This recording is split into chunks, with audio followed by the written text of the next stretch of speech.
பர்டிகுலராக நான் சொல்லணும்னு நினைக்கிறது இந்த சைபர் புல்லிங் விஷயம். ஒரு பொண்ணு அனுப்பிச்சிட்டீங்க, ரொம்ப தேங்க்ஸ். அதுக்காகலாம் நான் இன்டர்வியூலாம் வைக்கலங்க. அவங்க எங்கே இருந்தாலும் நல்லா தான் இருக்கணும், அவ்வளோதான், வேறு எதுவுமே இல்லை. கெனிஷாவை காலி பண்ணி அனுப்பிச்சிட்டீங்க நீங்கள் எல்லாரும்.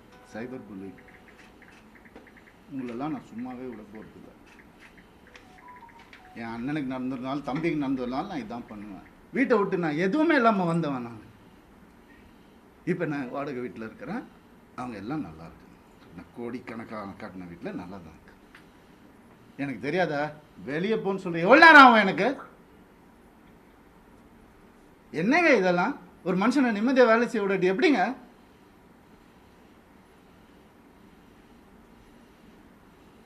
சும்மாவே இருக்கணும், என்ன கிண்டல் பண்ணாலும். ஏன்? ஏன்னா நான் செலிபிரிட்டி, இமேஜ் தேவையில்லை. மனுஷன் முதல்ல, நான் ஆம்பளை பொம்பளைலாம் அப்புறம். மனுஷன், ஒரு மனுஷனுக்கு ஒரு கஷ்டம் வரும்போது அப்போ மட்டும்தான் தெரியும் அவன் கூட யார் இருப்பாங்க. அப்படின்னு என்ன பண்ணுதாங்க கெனிஷா. எப்படி வளர்ந்தவங்க தெரியுமா அவங்க? அவங்க வீடியோ போட்டு அதில் ஒரு சைபர் புல்லிங். ஒரு பொண்ணு என்ன புரிஞ்சுக்கிச்சு, ஏன் பார்க்காத ஹீரோயினாங்க, என் வேலையே அழகான பொண்ணுங்க கூட தான் நடிக்கிறது, அதான் என் வேலையே. எப்படி அழகு இல்லாமல் இங்கே போயிட்டாங்களா? இத்தனை வருஷம் சொல்ல, அவங்களுக்கு ஒரு ரீசன் தேவை. எதுக்கு போகிறான்னு தெரியக்கூட, இதை புடி போடு, எவிடன்ஸ் கிரியேட் பண்ணு, இது பண்ணு, இன்வெஸ்டிகேஷன் ஆஃபீஸரை கூப்பிடு, வரும், எல்லா ப்ரூஃப் வருது, எல்லாம் வரும், ஒவ்வொன்றா வெளியே வரும். அவங்க குடும்பத்திலிருந்தே வரும். அவங்க குடும்பத்துலேருந்தே நிறைய பேர் என்கிட்ட கான்டாக்ட் பண்ண, உனக்கு எதாவது வேணும் நான் சொல். நான் வந்து வாயை பொத்திக்கிட்டு வேண்டாம், தேவையில்லை, நான் ஹேண்டில் பண்ணிக்கிறேன்.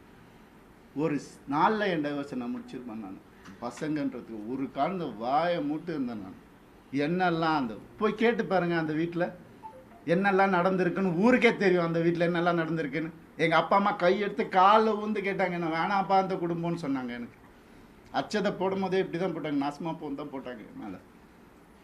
சொன்னதை கேட்க மாட்டேன். இன்றைக்கி நடந்துருச்சு. எத்தனை நாள் வேலை செய்யவில்லையா? அதான் ஃபெமினிசம். அவர் தான் சொன்னார் வேலை செய்யவில்லைன்னு. சரி, ஏன்னா அப்பா அம்மா வந்துட்டு வேலையெல்லாம் எதுக்குப்பா நீ தான் சம்பாதிக்கிற அப்படிலாம் சொன்னாங்க.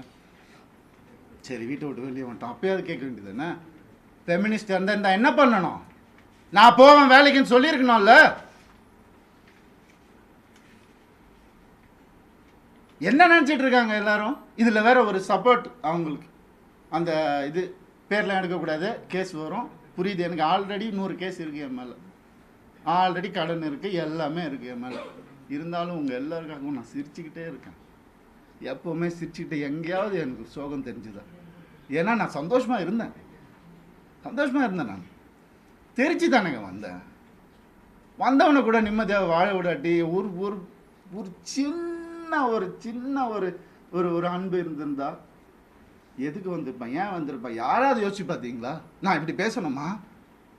இத்தனை வருஷம் நான் கஷ்டப்பட்டு வாழ்ந்து என் மேலே ஒரு பிளாக் மார்க் இல்லாமல் 23 வருஷம் எவனாவது இருக்கானா கேட்டு பாருங்க. 23 வருஷம் எப்படின்னே புரியல எனக்கு. எப்படி ஏன் நிம்மதியாக இருக்க விட மாட்டேங்க எனக்கு புரியல. என்ன தப்பு நான் செஞ்சேன்? லீகலாக தான் தப்பு செஞ்சேனா நான்?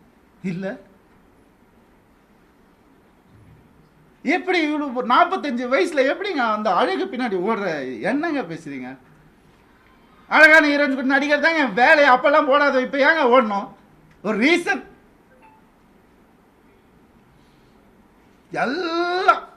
எல்லாத்தையும் கொடுத்துட்டான் நான் அவன் கையில். அதான் எனக்கு பெரிய தப்பு. ஏன்? நம்பிக்கை, ட்ரஸ்ட், என் லைஃப், இது எல்லாத்தையும் கொடுத்துட்டான். அப்படி எனக்கு ஒரு அக்கௌண்ட் கூட கிடையாது என் பேரில், தெரியுமா உங்களுக்கு?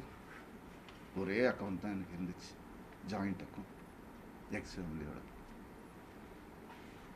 எங்கே சொன்னாலும் ஸ்வைப் பண்ணாலும் உடனே போய் என்ன எதுனால என்ன ஏன் இவ்வளோ? நான் தானே சம்பாதிக்கணும். ரொம்ப அநியாயம் நடந்திருக்கு எனக்கு ரொம்ப. அந்த வீட்டில் ரொம்ப அநியாயம் நடந்திருக்கு, சொல்ல முடியாத அளவுக்கு அநியாயம் நடக்குது. அதனால தான் நான் வாங்கி போட்டேன். அசிங்கமா. ஏன் என் நேச்சர் அப்படி.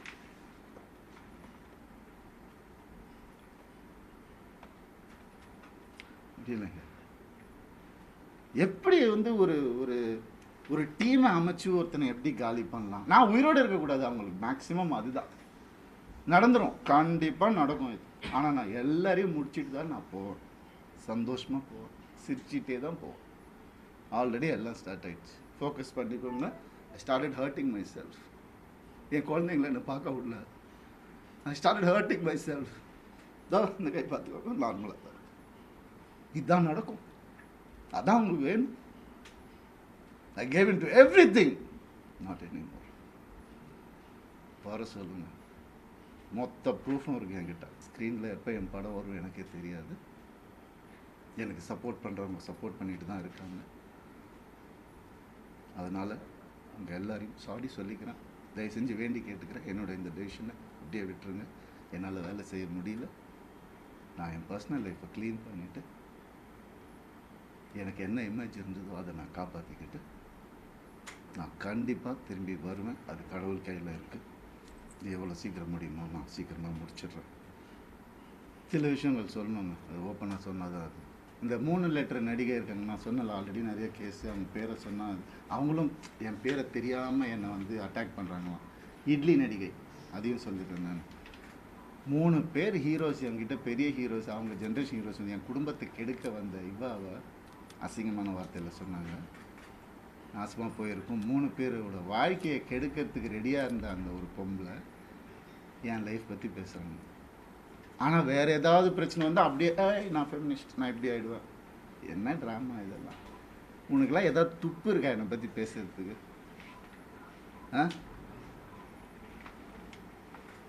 எப்படி இப்படிலாம் மனுஷங்க இருக்காங்கன்னே புரியல. நான் யார், நீ யார்? பர்சனல் லெவலில் டச் பண்ணது. என்னோட நல்லா நடிப்பியா, நடிச்சுக்கோ. ஐயோ காலில் நானே உழுறேன். அவார்டு வாங்குறியா, வாங்கிக்கோ. பர்சனல் லைஃப்பில் மனுஷன் இவன் தப்பான மனுஷன் அதாவது பேசின நீ இன்னொரு தடவை, உனக்கு என்ன அறிகதை இருக்குது பேசுறதுக்கு? நீ என்ன பெத்தியா எல்லாரையும் வந்து? இல்லாடி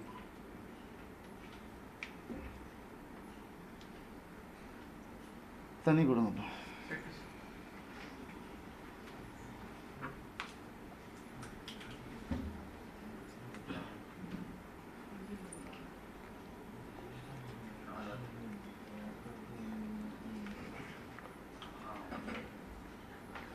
டாக்டர் ஸ்ரீவர்மா ஆயுள் தரும் ஆயுர்வேதா அறுவை சிகிச்சை இல்லா குணம், ஆயுள் கால நிவாரணம்.